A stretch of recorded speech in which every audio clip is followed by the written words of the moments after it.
साथियों, एक बड़ी ही मशहूर कहावत है कि राजनीति संभावनाओं का खेल है। यहाँ कुछ भी असंभव नहीं है। जो वर्तमान है वही संभव है और इसे भूत बनने में देर भी नहीं लगती। इस बात को कई राजनेताओं के राजनीतिक जीवन ने सच साबित किया है। आज की कहानी भी एक ऐसे ही राजनेता की है। इनके पिता खदान में कोयला खनन करते थे। इसमें ये भी अपने पिता का हाथ बटाते थे। जैसे तैसे करके पढ़ाई कर ली। पिता ने सोचा कि इंस्पेक्टर बन जाए तो जिंदगी आराम से कटे, लेकिन उसकी किस्मत में तो कुछ और ही था। कोयले से काले हुए इन हाथों को राजनीति ने खूब चमकाया, वो भी ऐसा कि पहले वो शख्स विधायक बना, फिर मंत्री और एक दिन रातों रात सीएम बन गया। नमस्कार, मैं प्रदीप अर्जुन महतो हाजिर हूं लेकर सियासी बातें। ये कहानी है मधु कोड़ा की, जिनके नाम के आगे पूर्व सीएम जुड़ा हुआ है। झारखंड के पश्चिम सिंहभूम के जगन्नाथपुर के पाताहातु गांव में मधु कोड़ा का जन्म 6 जनवरी 1971 को हुआ।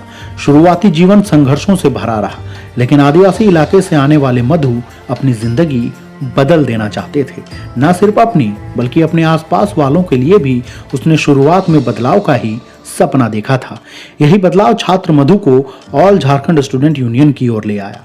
छात्र जीवन में ये इससे जुड़े, फिर आरएसएस में भी सक्रिय रहे और इसी के जरिए राजनीति ने अपने बीच इन्हें पूरी जगह दी। बीजेपी ने उनमें एक आग देखी तो टिकट दे दिया और इस टिकट पर पहली बार मधु कोड़ा ने विधानसभा का सफर तय किया। लेकिन अब सुनिए वो सियासी बातें जो यादगार है।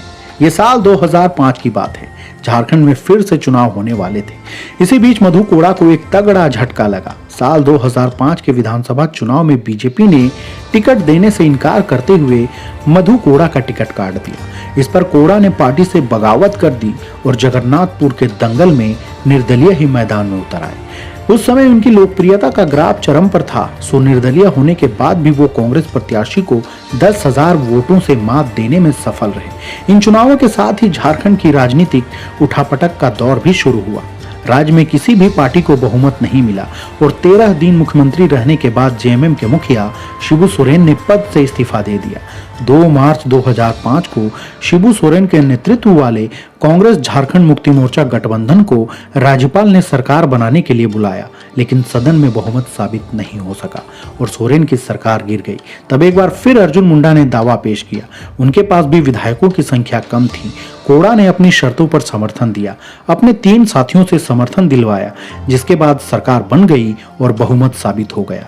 अर्जुन मुंडा सीएम बन तो गए थे, लेकिन सरकार जैसे तैसे ही चल पा रही थी। इसी बीच एक सड़क को लेकर अर्जुन और मधु कोड़ा की अनबन हो गई।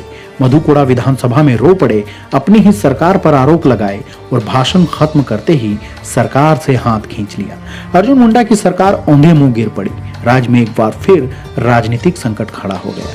जेएमएम सुप्रीमो शिबू सोरेन दोबारा मुख्यमंत्री बनना चाहते थे, लेकिन सोनिया गांधी इसके समर्थन में नहीं थी। ऐसे में लालू यादव ने बड़ा दांव चलते हुए मुख्यमंत्री के लिए निर्दलीय विधायक के तौर पर मधु कोड़ा को नाम सुझाया, जिससे कोई झगड़ा ना हो।